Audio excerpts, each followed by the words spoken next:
Halo sahabat pelita iman Katolik. Saya Pastor Nofridian MSc, bertugas sebagai pembina di Seminari Menengah Kakaskasen Tomohon.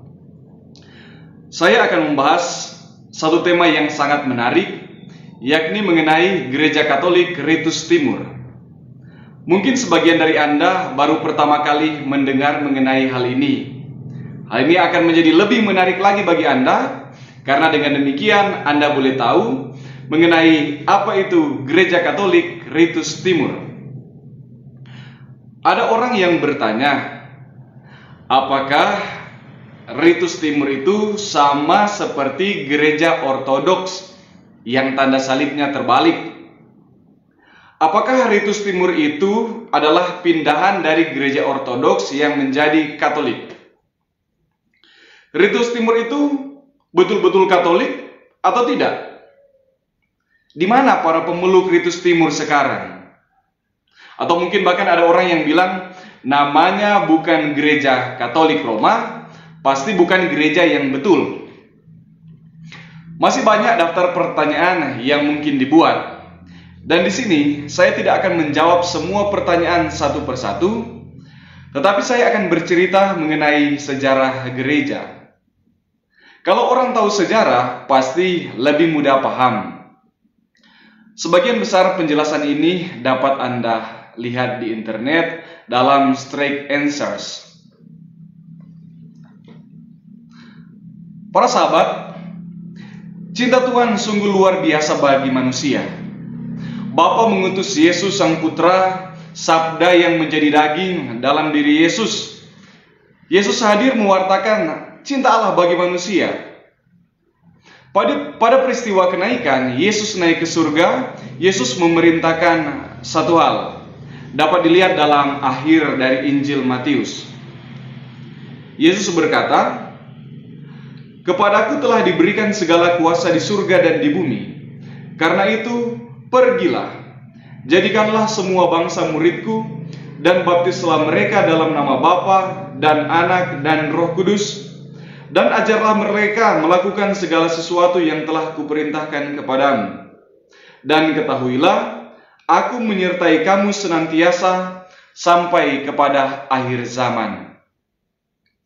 Yesus membawa warta keselamatan bukan hanya bagi sekelompok orang tertentu, tetapi bagi seluruh umat manusia. Dan Yesus meminta para murid untuk menyebarkan berita Injil. Semasa hidupnya juga, Yesus mengajarkan sebuah cara hidup yang baru dengan menyebut Allah dengan sapaan Bapa. Orang yang mau hidup dengan cara baru inilah yang disebut dengan gereja. Artinya, pertama, Yesus sendiri yang mendirikan gereja. Gereja bukan didirikan oleh Paulus atau Paus. Kedua, gereja adalah umat beriman yang mau menyembah Tuhan dengan cara tertentu sesuai dengan ajaran dari Tuhan Yesus. Setelah peristiwa Pentakosta, turunnya Roh Kudus, para rasul penuh dengan karunia-karunia Roh Kudus mewartakan pesan Injil ini ke seluruh dunia, ke tempat-tempat yang baru, kepada orang-orang asing. Ke arah timur, mereka sampai ke India. Ke arah barat, mereka sampai ke Spanyol. Api Roh Kudus menyemangati para rasul sehingga gereja terus tersebar sekalipun dalam tekanan dan penganiayaan dari Kekaisaran Romawi. Sebagai catatan, pada waktu itu Kekaisaran Romawi meliputi Eropa Barat, Eropa Timur, Asia Kecil, Palestina, daerah Afrika bagian utara, daerah yang amat luas. Untuk mengatur wilayah yang luas ini, Kaisar Diokletianus membagi kerajaan menjadi dua bagian besar pada tahun 292, yakni Roma dan Bizantium.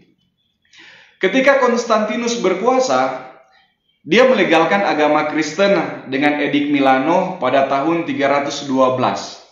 Lalu pada tahun 330, Ia membangun kota Konstantinopel yang sebelumnya Bizantium menjadi besar dan menjadi ibu kota dari Kekaisaran Romawi bagian timur. Sejak saat itu, Kekaisaran Romawi dengan jelas dapat dibedakan daerah timur dan daerah barat. Dalam konteks sejarah dunia inilah gereja bertumbuh.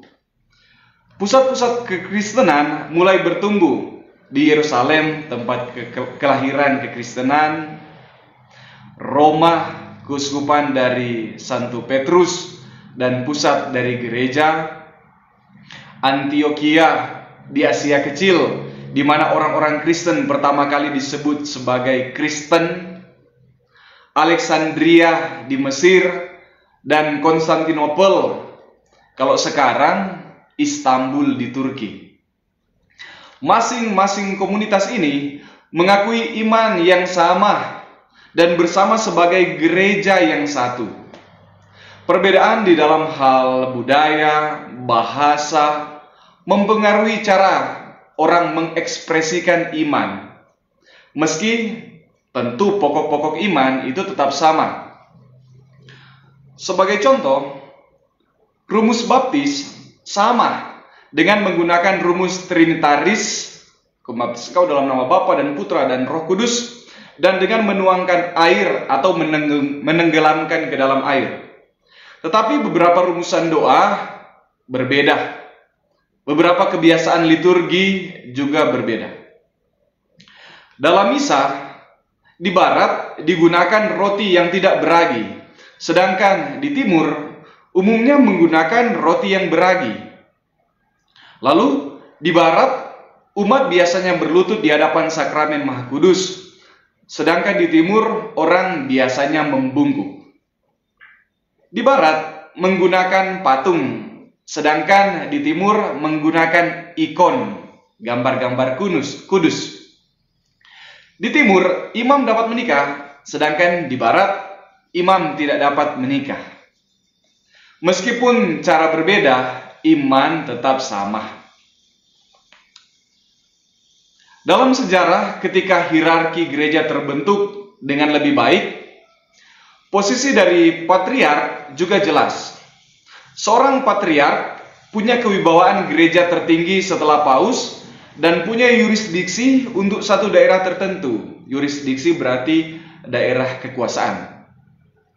Istilah patriark berasal dari bahasa Yunani yang berarti pemimpin dari kedua belah suku Israel.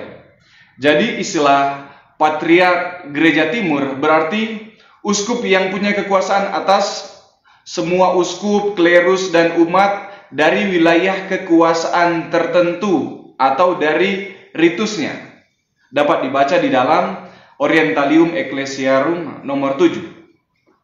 Oleh sebab itu, patriark adalah kepala dari patriarkatnya. Dalam Konsili Nisea dikenal 3 patriark: Uskup Roma, Uskup Alexandria, dan Uskup Antioquia. Setiap patriark memimpin satu daerah gerejawi. Patriark Roma memimpin seluruh daerah gereja barat. Patriark Alexandria memimpin daerah Mesir dan Palestina. Patriark Antioquia untuk daerah Antioquia, Syria, Asia Kecil, Yunani, dan daerah-daerah kecil di sekitarnya. 3 patriark ini mempunyai posisi yang lebih tinggi dibandingkan dengan uskup-uskup biasa. Lalu kemudian ketika para peziarah ke Tanah Suci semakin meningkat, Uskup Yerusalem memperoleh kehormatan yang besar. Lalu dalam Konsili Kalsedon tahun 451 dibentuklah Patriark Yerusalem dengan daerah kekuasaan meliputi daerah Palestina dan Arab. Ketika Konstantinus menjadikan Konstantinopel ibu kota dari Kekaisaran Roma, lalu kemudian menyebutnya Roma yang baru, Konsili Kalsedon tahun 451 juga mengangkat daerah itu menjadi sebuah patriarkat dengan kekuasaan daerah Asia Kecil dan daerah Trakaya. Dengan demikian, terbentuklah 5 patriarkat. Menurut pemahaman, setiap patriark berada di dalam tingkat yang sama. Tetapi Uskup Roma sebagai paus memiliki otoritas yang lebih tinggi terhadap seluruh gereja.